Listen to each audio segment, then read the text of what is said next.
what is now approaching close to 90 different portraits for towns all across DuPage County. And as Dawn said, when you go, and I hope you all do go to the Warhol exhibit, there is an entire wall covered with at least 72 of the images, and you'll get to see not just these four famous folks, but everyone else who's been recognized and honored. So, and I'm honored to be able to work on this. It says in the program that I'm supposed to talk about my creative process, and I can do that, and I can talk about the process of using what in effect is a digital exacto knife, kind of following what Andy Warhol did, which was he took photographs and then he did some manipulation of the photographs so that they were mostly black and white, and then he cut screens with an exacto knife so that he could drop the color in. That's just one of Andy Warhol's styles that's similar to this. It's a certain era, but when you go to the museum, you're going to see some incredible work by him that if you didn't know it was Andy Warhol at first, you might not think that it's Andy Warhol because of all this pop art style.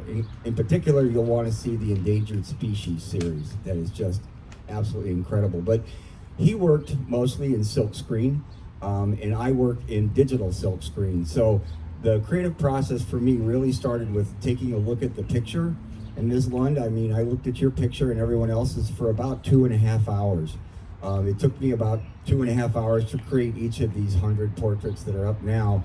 And I decided to start with one particular person.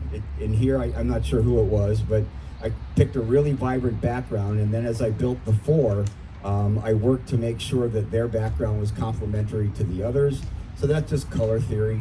You wanted to make sure that some things popped, like, I don't know if Mr. Albright ever wore bright red glasses, but given his stature as an incredible artist, and Sarah alluded to it, his artwork is all about Dorian Gray.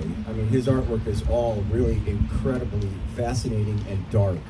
And I know you said something about wanting to make sure that when he painted, not wanting to make sure, but when he painted the pictures of people here in Warrenville, some of them liked the way they looked, some of them didn't. And I'll tell you that my process, not creative-wise, but was to make sure that whatever I delivered was something that people liked. Out of the 90, there's only one person who had 12 revisions. And you can ask Dawn Smith if you want to know, but I'm not going to tell you. He is a politician.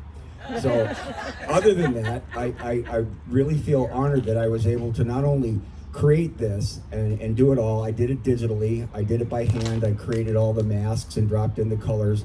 Many of you will go on your phones and find Warhol filters. So you can take a picture of something, and in a couple of minutes or seconds even, you can create something that looks akin to a Warhol pop art style. And that's great, but that won't get you exactly anything like this. And I'm just proud to say that the work that I put into it was intentional in terms of learning about every single person before I started working, and then trying to create something that made them feel good, or their families. So thank you very much for the opportunity to do this and to be a part of this and to learn so much about the people, because what started out as 15 minutes of fame, a couple of famous people in Glen Ellen, where I happen to live, turned into hometown heroes and people that are recognized to get their own 15 minutes of fame. And this is just tremendous in terms of what it's doing, and you should all be very proud of the people that are up here. Thank you.